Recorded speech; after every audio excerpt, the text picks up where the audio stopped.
Hi friends, అందరికీ నమస్కారం. Friends, ఈ వీడియోలో తెలంగాణ రాష్ట్ర వ్యాప్తంగా ఉన్నటువంటి రైతులందరికీ ఇప్పుడిప్పుడే రైతు భరోసా పథకానికి సంబంధించిన తొలి విడత డబ్బులను విడుదల చేసేందుకు మన యొక్క రేవంత్ రెడ్డి సర్కార్ ఊహించని శుభవార్త చెప్పిందండి. సో రైతుల ఖాతాలందరికీ కూడా ఈ రోజు నుంచి నేరుగా మనకు 15,000 రూపాయల్లో తొలి విడత కింద డబ్బులైతే విడుదల చేస్తున్నారు.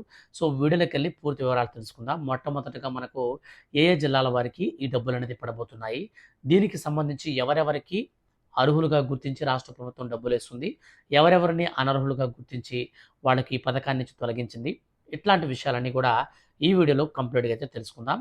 ఫ్రెండ్స్, గవర్నమెంట్ నుంచి ఏ చిన్న అప్డేట్ అయినా సరే వచ్చిన వెంటనే మిస్ అవ్వకుండా తెలుసుకోవాలి అంటే, ముఖ్యంగా రైతులకు సంబంధించి తెలుసుకోవాలంటే మీరు మన ఛానల్ని సబ్స్క్రైబ్ చేసుకోండి.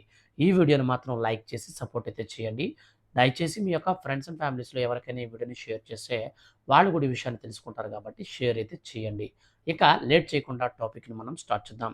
ఫ్రెండ్స్, మన యొక్క రాష్ట్ర వ్యాప్తంగా ఉన్నటువంటి ప్రతి రైతుకు కూడా రైతు బంధు పథకంలో భాగంగా గత కేసీఆర్ ప్రభుత్వం వచ్చేసి మనకు ఏడాదికి 10,000 రూపాయల చొప్పున 2 సీజన్లలో కలిపి ఒక్కో సీజన్లో అనగా రబీ సీజన్లో 5,000, ఖరీఫ్ సీజన్లో 5,000 లెక్కన 10,000 రూపాయల చొప్పున అర్హత కలిగిన ప్రతి రైతుకి పంట పెట్టుబడి సాయాన్ని అయితే అందిస్తూ వచ్చింది.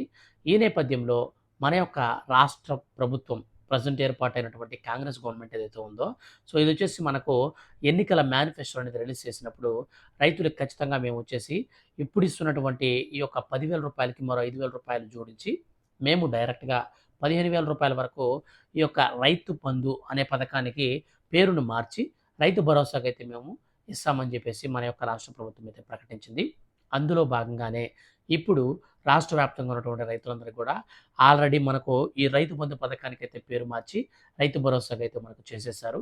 సో ఈ యొక్క పేరు మార్చినటువంటి ఈ యొక్క రైతు భరోసా పథకానికి సంబంధించి నేరుగా రైతుల ఖాతాలోకి డబ్బులు విడుదల చేసే కార్యక్రమం పైన మన యొక్క రాష్ట్ర ప్రభుత్వం తీవ్ర కసరత్తులు అయితే చేస్తూ ఉంది. ఎందుకంటే ఆల్రెడీ మనకు ఈ యొక్క వానాకాలం అనేది సీజన్ స్టార్ట్ అయిపోయింది. సో ఈ టైంలో రైతులు గనక ఇవ్వకపోతే తీవ్రంగా వ్యతిరేకత వచ్చే అవకాశం కూడా ఉంటుంది. ఎందుకంటే రైతులకు సకాలంలో గత ప్రభుత్వం ఏ పథకమైనా సరే కొంచెం అటు ఇటు డిలే ఉండొచ్చేమో కానీ రైతు బంధు డబ్బులు మాత్రం చాలా స్పీడ్‌గా అయితే వేసేవాళ్ళనమాట. సో రైతులకి ఈ యొక్క పంట పెట్టుబడి అనేది స్టార్ట్ అయ్యేటప్పటికే వేసేవాళ్ళు. సో కాబట్టి ఇప్పుడు ఏదైనా వ్యతిరేకత వచ్చే అవకాశం ఉంటుంది కాబట్టి మన యొక్క రాష్ట్ర ప్రభుత్వం ప్రస్తుతం ఈ యొక్క పథకానికి సంబంధించి ఒక అప్డేట్ అయితే ఇచ్చిందనమాట. సో దీన్ని మనం క్లారిటీగా చూసుకున్నట్లయితే రైతు భరోసా అమలుపై రాష్ట్ర సర్కార్ కసరత్తు ముమ్మరం చేస్తుంది. రాష్ట్రంలో ప్రస్తుత ఆర్థిక ఇబ్బందుల దృష్ట్యా కొంత కట్ ఆఫ్ విధించాలని నిర్ణయించింది ప్రభుత్వం. 5 ఎకరాల లోపు వారికి మాత్రమే రైతు భరోసా ఇవ్వాలని ప్రాథమికంగా నిర్ణయం తీసుకుంది. అలాగే వ్యవసాయేతర భూములు, పంటలు వేసినా వేయకున్నా అన్నింటికీ రైతు బంధు నిధులను ఇచ్చినటువంటి గత సర్కారు విధానాలకు స్వస్తి చెప్పి ఈ నిర్ణయం తీసుకున్నట్లు ప్రభుత్వం ఇకపై వ్యవసాయ భూములు, పంటలు పండించే రైతులకు మాత్రమే రైతు భరోసా సాయం చేయాలని మన యొక్క రాష్ట్ర ప్రభుత్వం తొలుత నిర్ణయం అయితే తీసుకుందనమాట. సో ఈ యొక్క ప్రస్తుతం రాష్ట్ర వ్యాప్తంగా 92% మంది చిన్న సన్నకారు రైతులు ఉన్నారని, వారికి 5 ఎకరాల లోపే భూములు ఉన్నాయంటూ అధికారులు ఇచ్చినటువంటి నివేదికను ఆధారం చేసుకుని ప్రభుత్వం వారికి లబ్ధి చేకూరాలనేసి మనకు భావిస్తున్నట్లుగా విశ్వసనీయ సమాచారంగా మనకైతే అప్డేట్ వచ్చిందనమాట. అయితే ఈ మేరకు రైతు భరోసా అమలుపై ఇప్పటికే నియమించబడిన కేబినెట్ సబ్ కమిటీ మనకు రీసెంట్లీ సచివాలయంలో తొలిసారిగా భేటీ అయినప్పుడు డిప్యూటీ సీఎం బట్టి విక్రమార్క ఆధ్వర్యంలో జరిగినటువంటి ఈ యొక్క భేటీలో మంత్రులు శ్రీధర్ బాబు, పొంగులేటి, తుమ్మల నాగేశ్వరరావుతో పాటు సంబంధిత ఆ శాఖ అధికారులు కూడా పాల్గొన్నారు. ఇందులో కమిటీ సభ్యులు రైతు భరోసా విధి విధానాలు, అమలు సమస్యలపై సుదీర్ఘంగా చర్చించింది. అయితే రైతు బంధు పథకంలో అమలుకు గత ప్రభుత్వం అనుసరించిన విధి విధానాలను, మార్గదర్శకాలను కఠినతరం చేయాలని నిర్ణయించినటువంటి రేవంత్ సర్కార్ తాము అమలు చేయబోతున్నటువంటి రైతు భరోసాలో ఎవరెవరిని అర్హులుగా ప్రకటించాలి, ఎవరెవరికి రైతు భరోసా అందించాలనే దానిపైన రైతులు, రైతు సంఘాల నాయకులు, వివిధ వర్గాల అభిప్రాయాలు తీసుకోవాలని కీలక నిర్ణయం అయితే తీసుకుంది. ఇందుకోసం ఈ నెల 11 నుంచి 16 వరకు జిల్లాల పర్యటనకు సిద్ధమైంది. చివరకు కమిటీ ఇచ్చే నివేదిక ఆధారంగానే రైతు భరోసాను అమలు చేయాలని మన యొక్క రాష్ట్ర ప్రభుత్వం నిర్ణయం తీసుకుంది. ఇదిలా ఉంటే రైతు బంధు నిధుల విడుదలలో గత ప్రభుత్వం హయాంలో 26,000 కోట్ల దుర్వినియోగమైనట్లు వ్యవసాయ శాఖ అధికారులు సబ్ కమిటీకి నివేదిక ఇచ్చినట్లు తెలిసింది.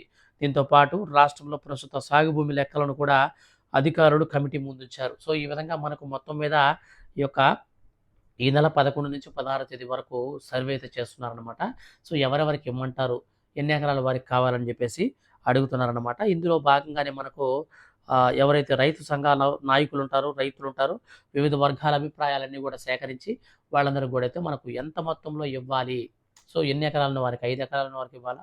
10, 15 మొత్తం మీద మనకు 5 ఎకరాలున్న వారికి ఇచ్చేటువంటి అవకాశం అయితే 100% అయితే కనిపిస్తుంది. సో, చూడాలి మరి. మనకు ఈ నెల 16వ తేదీకంతా కూడా ఈ యొక్క లిస్ట్ అంతా కూడా రెడీ చేసేసి, కంప్లీట్ చేసేసి నివేదిక గవర్నమెంట్‌కి ఇస్తారు. సో, ఏదైతే మనకిప్పుడు ఒక కమిటీ పెట్టున్నారో దానికి బట్టి విక్రమార్క గారే మనకు దానికి నాయకత్వం వహిస్తున్నారనమాట ఆ కమిటీకి. సో, కమిటీ సమక్షంలో ఈ సర్వే అనేది నిర్వహించి, ఈ సర్వేలో ఎవరైతే ఎక్కువగా ఓటింగ్ చేస్తారో, అంటే 5 ఎకరాలు ఉన్న వారికే ఎక్కువ మంది చెప్పారనుకోండి, సో, దాన్ని తీస్తారు. సో, 10 ఎకరాలు ఉన్న వారికని చెప్పారనుకోండి, దాంట్లో రీజన్స్ అడుగుతారనమాట. సో, 10 ఎకరాలు ఉన్న వారికి ఎందుకివ్వాలి? ఇవ్వకపోతే ప్రాబ్లమ్స్ ఏంటి? ఇట్లాంటివన్నీ కూడా అయితే వాళ్ళు వెరిఫై చేసుకొని మొత్తం మీద కమిటీ అనేది ఒక నివేదిక ఇస్తది. ఆ నివేదిక వచ్చిన వెంటనే రాష్ట్ర వ్యాప్తంగా ఉన్నటువంటి రైతులందరికీ కూడా ఈ యొక్క రైతు భరోసా పథకానికి సంబంధించి అనగా రైతు బంధు పథకానికి సంబంధించిన తొలి విడత డబ్బులనైతే విడుదల చేయబోతున్నారు. మొత్తంగా మనకు ఈ నెలాఖరు లోపల ఈ డబ్బులైతే పడిపోతాయన్నమాట. సో, 16 తేదీ పైన ఈ యొక్క కమిటీ అనేది ఒక డిసైడ్‌మెంట్‌కి అయితే వస్తుందన్నమాట. సో, ఎన్ని ఎకరాల భూమి కలిగిన వారికి ఇవ్వాలి, ఎన్ని ఎకరాలు కలిగిన వారికి మాత్రమే ఈ పథకం వర్తింపచేయాలి, ఎలాంటి పంటలకు ఇవ్వాలి, ఎలాంటి పంటలకు ఇవ్వకూడదు. సో, ఇది కూడా చేస్తారండి. ఎందుకంటే గత ప్రభుత్వం వచ్చేసి రియల్ ఎస్టేట్‌కి వాడినటువంటి ల్యాండ్స్‌కి కూడా ఇచ్చిందని, కొండలు, గుట్టలు ఆ ప్రాంతాలన్నిటికి కూడా ఇచ్చారని, అలాగే ఈ యొక్క వ్యవసాయానికి కాకుండా వ్యవసాయేతర పనులకు వాడినటువంటి ల్యాండ్స్‌కి కూడా, ఖాళీ ల్యాండ్స్‌కి కూడా రైతు బంధు ఇచ్చారని చెప్పేసి వీళ్ళైతే చెప్తున్నారనమాట. సో, మొత్తం మీద ఈ యొక్క అధికారులందరూ కొడితే గతంలో 26,000 కోట్ల వరకు రైతు బంధు విడుదలలో అవినీతి జరిగిందని చెప్పేసి అయితే వీళ్ళు కూడా చెప్తున్నారు. కాబట్టి ఇవన్నీ కూడా పరిగణలోకి తీసుకున్నటువంటి మన యొక్క రాష్ట్ర రేవంత్ రెడ్డి గారి సర్కార్ అయితే ఇవన్నీ పరిగణలోకి తీసుకొని, సో, ఏంటి విషయం అనే దానిపైన పూర్తి చర్చనైతే చేసిన తర్వాత ఈ యొక్క ఆర్థిక పరిస్థితి ఇబ్బందులంతా దృష్ట్యా కూడా మనకు కొంచెం డిలే అయితే అవుతుంది కాబట్టి, సో, ప్రస్తుతానికైతే ఈ యొక్క ఏదైతే గత ప్రభుత్వం ఇచ్చినటువంటి విధి విధానాలు ఏవైతే ఉన్నాయో వీటినింటిని కూడా కొంచెం కఠినతరం చేసి మన యొక్క రాష్ట్ర వ్యాప్తంగా ప్రస్తుతం చిన్న సన్నకారు రైతులు 92% మంది ఉన్నారు కాబట్టి రాష్ట్ర వ్యాప్తంగా, సో, 5 ఎకరాల లోపు ఉన్నటువంటి వారందరూ ఉన్నారు కాబట్టి, సో, వాళ్ళందరికీ కూడా మన యొక్క రాష్ట్ర ప్రభుత్వం ఈ పద్ధతిలోనే, అంటే 5 ఎకరాల లోపు ఉన్నటువంటి వారందరూ కూడా రూ. 15,000 వేయబోతున్నారు కాబట్టి, సో, ఈ విధంగా వేయొచ్చు. అలాగే మనకు తొలి విడత కింద రూ. 15,000 రూ. 7,500 అయితే వేస్తారు. రెండో విడత కింద మరొక సీజన్‌లో మనకైతే వేస్తారనమాట. సో, ప్రెజెంట్ ఇప్పుడు మనకు వానాకాలం సీజన్ అయితే ఉంది కాబట్టి, సో, దీనికి సంబంధించి రూ. 7,500 ప్రతి ఒక్క రైతు ఖాతాలోకైతే మనకు ఈ నెల 16 తేదీ పైన ఎంతమంది అర్హులవుతారు, ఎంతమంది అనర్హులవుతారు, సో, ఈ విషయాలన్నీ కూడా మనకు తెలుస్తాయి కాబట్టి అప్పుడు నేను ఖచ్చితంగా మీకు ఒక వీడియో చేసి తెలియజేయడం అయితే జరుగుతుంది. కాబట్టి మీరు వీడియోని దయచేసి మన యొక్క ఛానల్ నుంచి ఎప్పుడైనా సరే అప్డేట్ అనేది వచ్చినప్పుడు మిస్ అవ్వకుండా తెలుసుకోవాలనుకుంటే మాత్రం ఈ వీడియో కింద ఉన్నటువంటి black colour subscribe button click చేసి పక్కనే వచ్చే బెల్ సింబల్ అయితే ఆల్ నోటిఫికేషన్స్ పైన క్లిక్ చేసుకోండి. ఫ్రెండ్స్, గవర్నమెంట్ నుంచి ఏ చిన్న అప్డేట్ వచ్చినా సరే, రైతు బంధుకు కావచ్చు, రుణమాఫీ కావచ్చు, రైతులకు సంబంధించి ప్రతి చిన్న అప్డేట్ వచ్చినా సరే నేను మీకు వీడియో చేసి తెలియజేస్తాను. మిస్ అవ్వకుండా ఉండాలంటే మాత్రం మీరు సబ్స్క్రైబ్ చేసుకోవడం మర్చిపోకండి. దయచేసి ఈ వీడియోని మీ యొక్క ఫ్రెండ్స్ అండ్ ఫ్యామిలీలో ఎవరికైనా షేర్ చేస్తే వాళ్ళు కూడా విషయాన్ని తెలుసుకుంటారు. Thank you for watching.